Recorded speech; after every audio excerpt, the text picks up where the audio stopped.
Selamat malam Bapak Wahyu, nama saya Rohimat Nurbaya.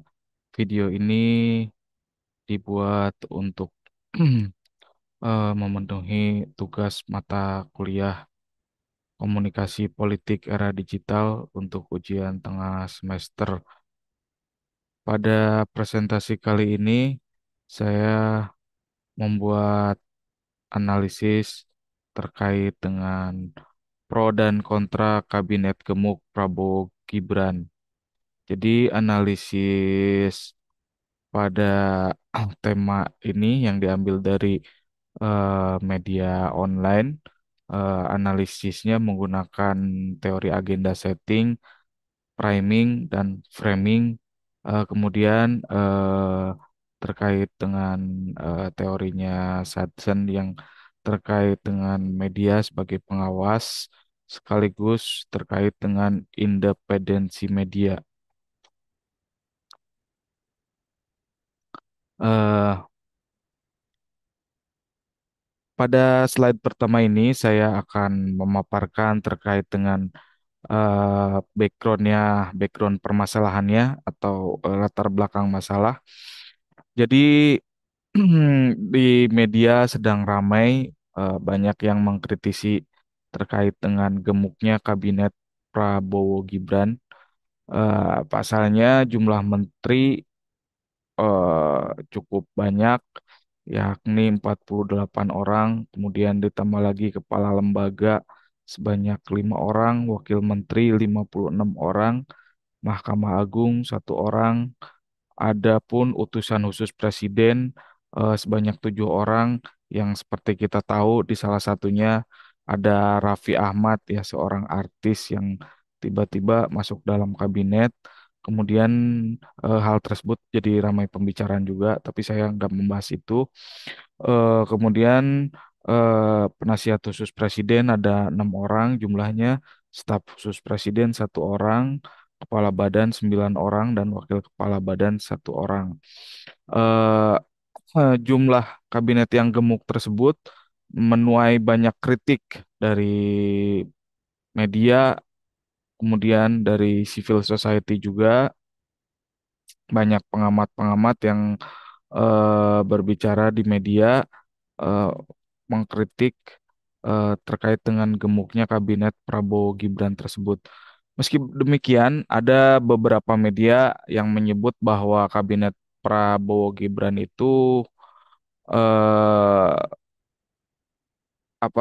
dengan porsi yang demikian, kabinet yang gemuk tersebut merupakan hal yang wajar karena kebutuhan untuk berjalannya pemerintahan, kemudian untuk mengejar target yang kontribusi perekonomian sebesar 8%, yang jumlahnya menurut para pengamat ekonomi itu sangat besar sekali. Baik, ini selanjutnya beberapa narasi dari media yang tone-nya atau isinya berbicara tentang kritik terhadap gemuknya kabinet Prabowo Gibran. Pertama ada dari Detik dengan judul JK soal kabinet merah putih kalau gemuk sulit koordinasi. Jadi yang sebagai narasumbernya ini adalah wakil presiden yang dulu pas zaman SBY, kemudian pas zaman Jokowi periode pertama juga. Kemudian ada di Tempo judulnya Ragam Tanggapan Terhadap Kabinet Gemuk Pemerintahan Prabowo Gibran. Seperti yang tadi saya ungkapkan pada slide pertama, meskipun banyak kritikan terhadap kabinet Prabowo Gibran yang gemuk ini, namun ada beberapa media yang menganggap hal tersebut wajar karena sebagai kebutuhan. Eh, Apabila dilihat dari teori komunikasi, hal tersebut termasuk ke dalam agenda setting. Apakah agenda setting itu? Jadi dalam agenda setting ini, seperti yang telah dipelajari di perkuliahan sebelumnya, bagaimana media massa memengaruhi persepsi publik tentang masalah yang signifikan. Eh, jadi dalam agenda setting ini, bagaimana media memengaruhi masyarakat supaya memprioritaskan masalah tertentu ya. Jadi yang menjadi agenda settingnya itu ya, tadi apa prioritasnya itu bahwa eh, kabinet yang gemuk ini adalah untuk kebutuhan untuk supaya bisa melangkah dengan cepat untuk mengejar target-target yang telah ditentukan. Oke, selanjutnya agenda setting sendiri diperkenalkan pertama kali oleh Mick Combs dan Sound yang memperkenalkan istilah ini pada tahun 1972. Selanjutnya, kemudian efek dari agenda setting ini tentunya untuk memengaruhi persepsi publik. Agenda setting ini terjadi ketika ada kesesuaian antara liputan media dan kekhawatiran terhadap isu tertentu gitu. Jadi agenda setting ini biasanya diarahkan untuk memperhatikan isu tertentu terhadap sesuatu hal yang diprioritaskan. Oke, ini jadi penjelasan lebih detailnya terkait dengan agenda setting ini. Jadi dalam agenda setting ini ada namanya reality. Jadi dalam reality ini ada isu-isunya seperti baik itu isu politik, isu ekonomi, isu sains maupun isu terkait dengan society. Ya, ini mencerminkan kondisi aktual yang terjadi di dunia. Kemudian selanjutnya ada yang namanya media reality. Media reality itu adalah proses agenda building. Jadi dari realitas yang sebenarnya, dari isu-isu kemudian dibuat sebagai ada media reality yang di dalamnya adalah agenda building. Jadi dalam konteks ini biasanya agenda memilih aspek-aspek agenda media memilih aspek-aspek tertentu dari realitas yang tadi. Jadi isu yang ditonjolkan terkait dengan apa. Kemudian ada public perception, ada public perception. Jadi itu dalam agenda setting ini tujuan utamanya untuk public perception ini. Jadi apa yang diberitakan oleh media ini akhirnya bisa memengaruhi opini di masyarakat begitu.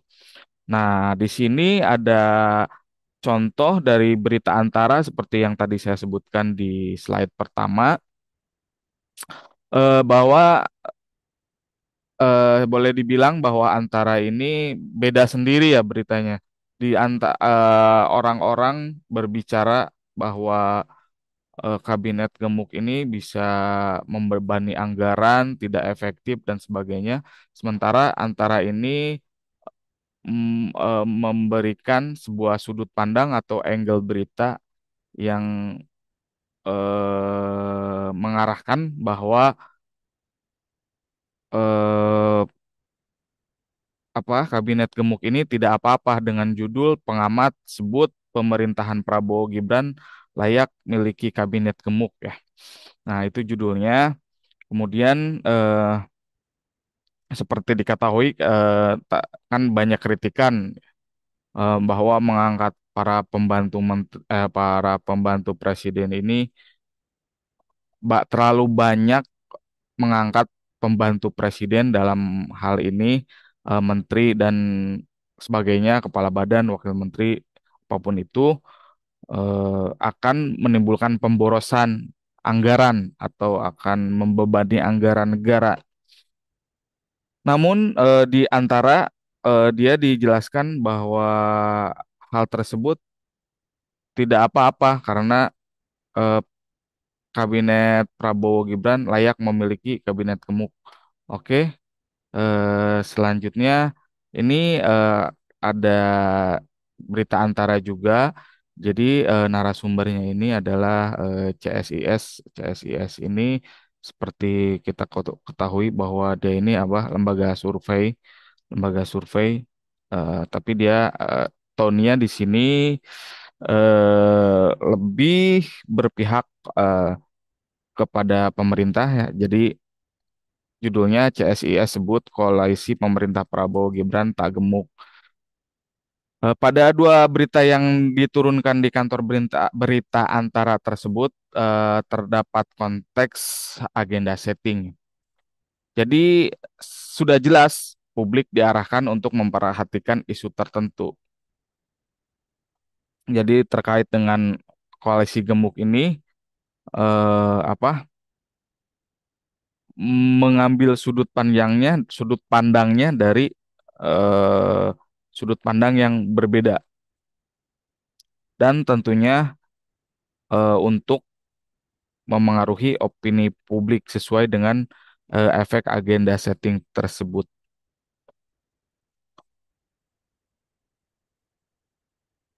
Eh, selanjutnya priming teori. Jadi setelah tadi agenda setting, kemudian ada yang namanya priming teori. Dalam konteks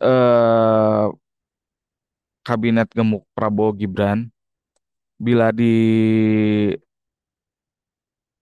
dianalisis dari priming teori, terdapat beberapa hal yang cocok.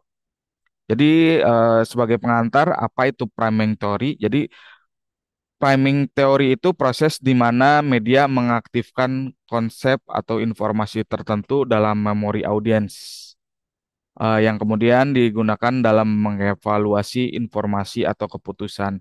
Jadi biasanya dalam priming teori ini media mengaktifkan kembali sebuah isu yang sudah lampau untuk bisa memengaruhi opini publik. Sebagai pengetahuan, framing teori ini diperkenalkan oleh Santo Yengar dan rekannya Kinder pada tahun 1987.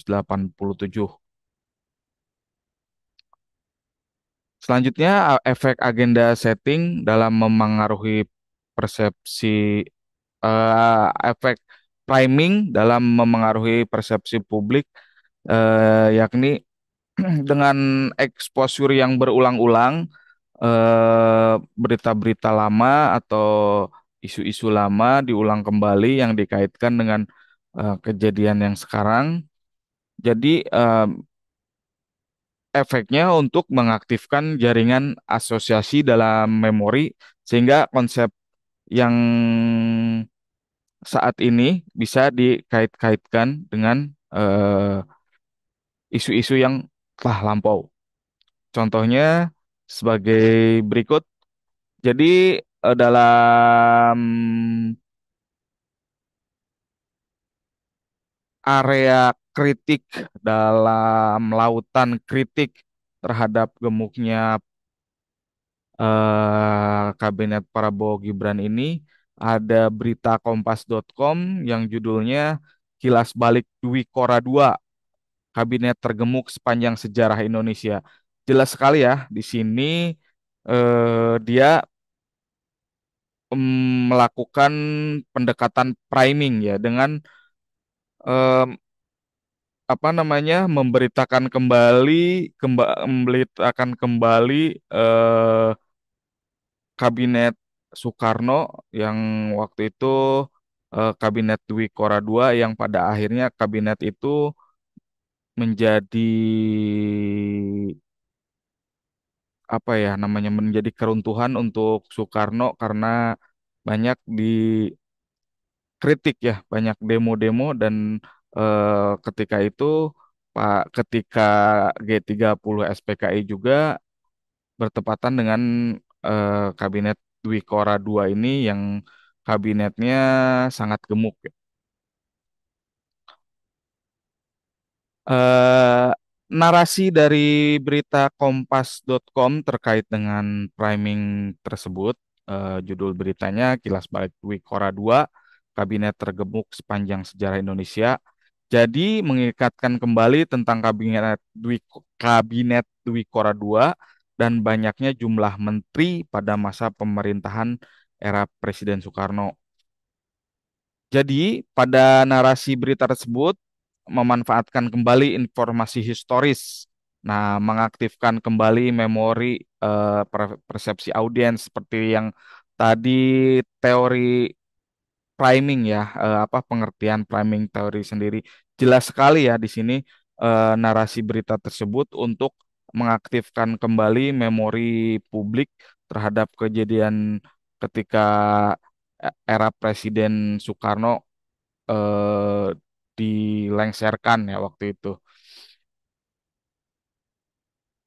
Jadi dengan mengangkat isu kabinet Dwi Kora II ini, publik dapat mengevaluasi kebijakan kabinet di era pemerintahan saat ini.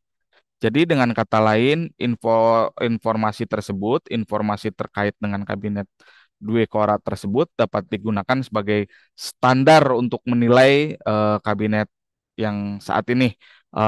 Itu dari segi priming. Tapi dari segi priming ini, menurut pemikiran saya sendiri, ada narasi positifnya. Jadi saya beranggapan kalau tadi narasi negatif, sekarang jadi tapi setelah dipikir-pikir saya beranggapan juga bahwa dengan priming itu jadi sebagai apa ya namanya, saya bilang dengan cocokologi gitu. Tapi karena dengan mengingatkan peristiwa yang telah lampau, tapi supaya masyarakat itu cocokologi bahwa pada zaman Soeharto pun, pada zaman Presiden Soekarno pernah ada kabinet yang gemuk, dan eh, saat ini ketika kabinet merah putih ini, ketika era Presiden Prabowo, adalah sebuah hal yang wajar karena pada pemerintahan sebelumnya pernah terjadi juga hal yang demikian. Begitu dari narasi positifnya. Kemudian selanjutnya, kalau tadi priming, sekarang framing. Framing teori. Jadi apa itu framing teori? Jadi framing teori itu melibatkan cara media untuk membingkai atau menyoroti elemen tertentu. Jadi membingkai sebuah angle berita. Jadi framing ini diperkenalkan oleh Robert Edmond yang mendefinisikan bahwa proses pemilihan aspek tertentu dari kenyataan yang dirasakan untuk dibuat lebih menonjol dalam suatu teks komunikasi. Kemudian efek dari framing teori ini menurut Edmond bisa melibatkan pilihan yang tidak hanya memengaruhi bagaimana sebuah masalah didefinisikan, tetapi juga bagaimana penyebab, penilaian moral, serta solusi potensialnya yang dipersepsikan oleh audiens. Berikut contohnya, sebuah contoh berita framing dalam konteks kabinet gemuk Prabowo Gibran. Jadi ada sebuah berita dari Liputan 6, judulnya Pengusaha titik dua Kabinet Prabowo Gibran harus gemuk prestasi. Berikut analisisnya. Jadi pengaruh framing terhadap opini publik tersebut. Jadi frame berita berjudul Pengusaha titik dua Kabinet Prabowo Gibran harus gemuk prestasi. Jadi berusaha mengaitkan kabinet gemuk tersebut dengan tujuan mempercepat pencapaian visi dan misi pemerintah. Namun meski demikian di sana tetapkan diberi catatan oleh narasumbernya, jangan sampai kabinet yang gemuk itu jangan sampai memperlambat birokrasi gitu. Kemudian masalah yang diangkat dalam berita tersebut, frame yang dibangun bukanlah kritik keras dunia usaha, tapi yang ditonjolkan adalah sudut pandang kebutuhan pemerintah untuk mempercepat program dan visi misinya.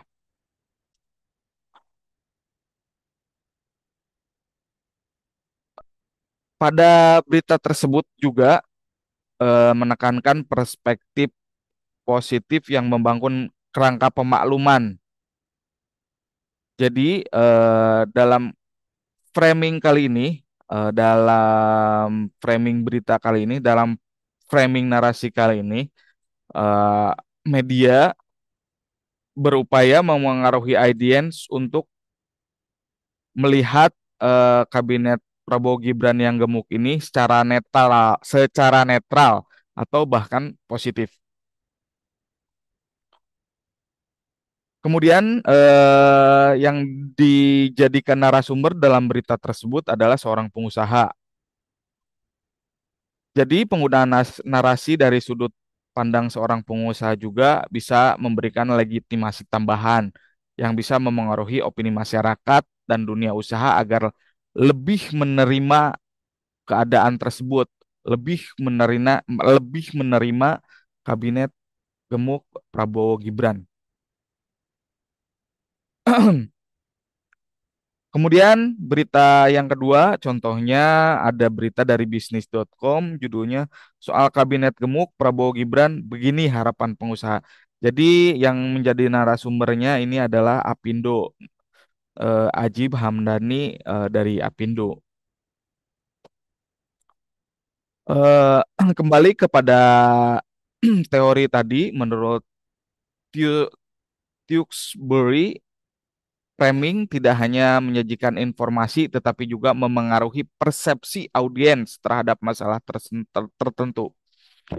Dalam kasus berita ini, publik diajak melihat bahwa kabinet Prabowo bukan hanya sebagai kabinet yang gemuk saja, tetapi sebagai potensi peningkatan pelayanan publik meski eh, dengan catatan-catatan. Kemudian eh, narasumber juga dalam berita ini menyoroti potensi dampak positif dari banyaknya kementerian terhadap percepatan ekonomi, sehingga kembali lagi tadi fokus dan layanan publik bisa mendorong efektivitas untuk target-target yang telah ditentukan. Salah satunya pertumbuhan ekonomi yang 8% itu.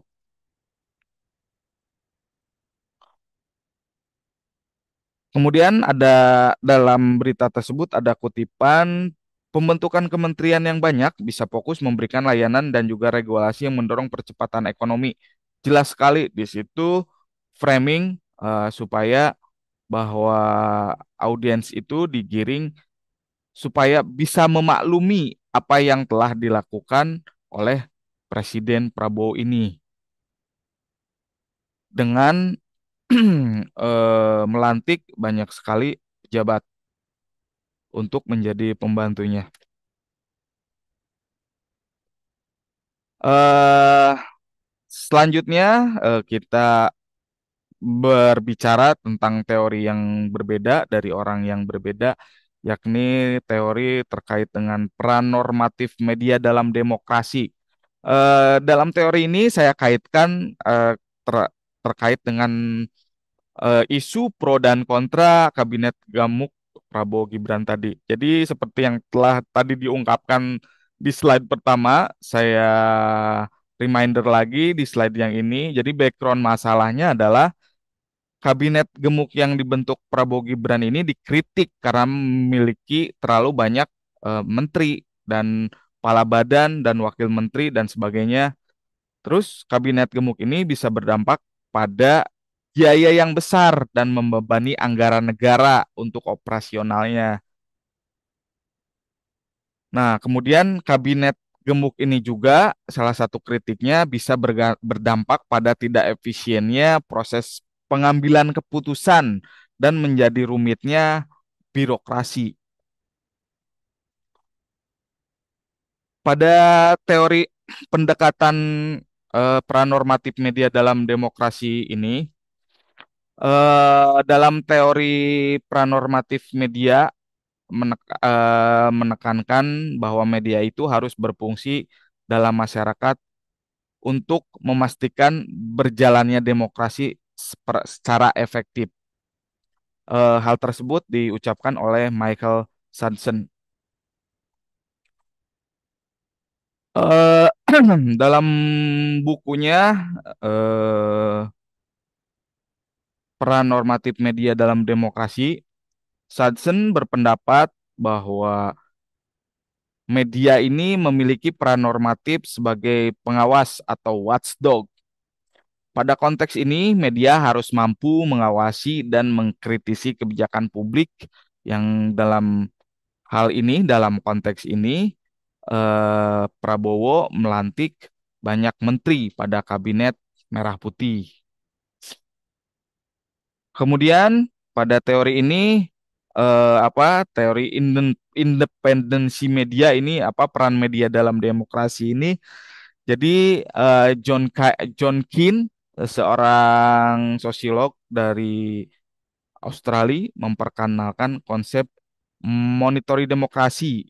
Jadi sebagai bentuk evolusi demokrasi yang berkembang seiring dengan munculnya masyarakat multimedia.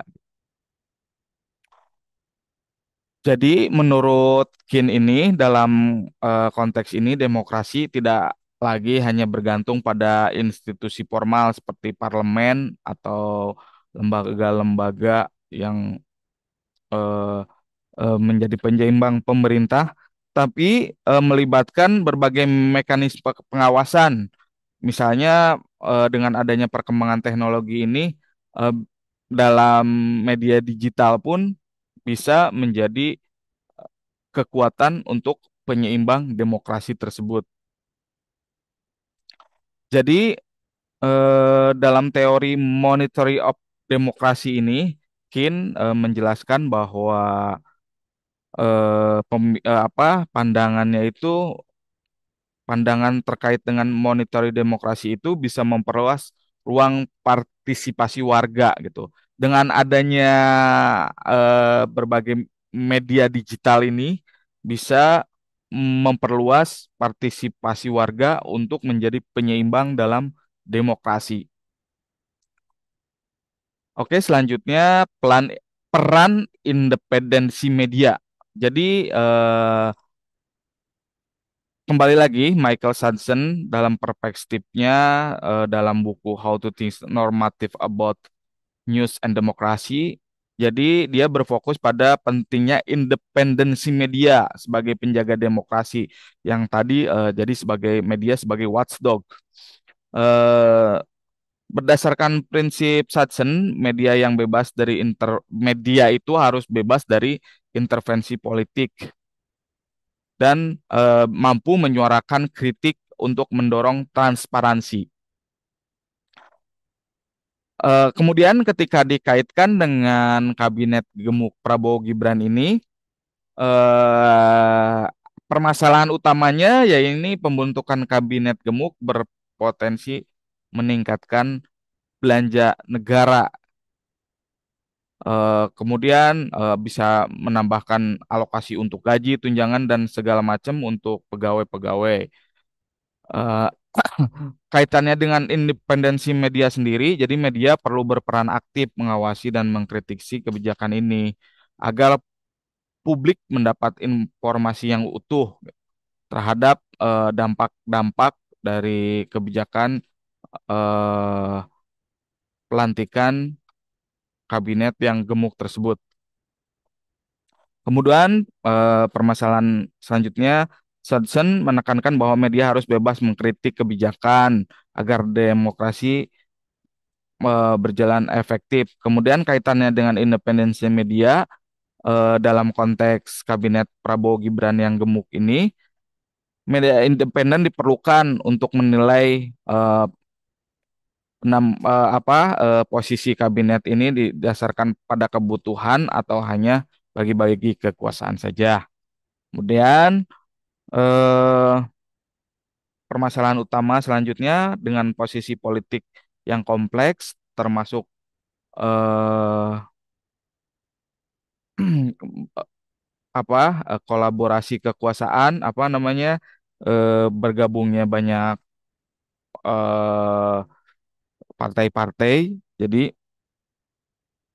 jadi bisa mengakibatkan potensi tekanan terhadap media semakin besar juga. Jadi intinya karena Prabowo ini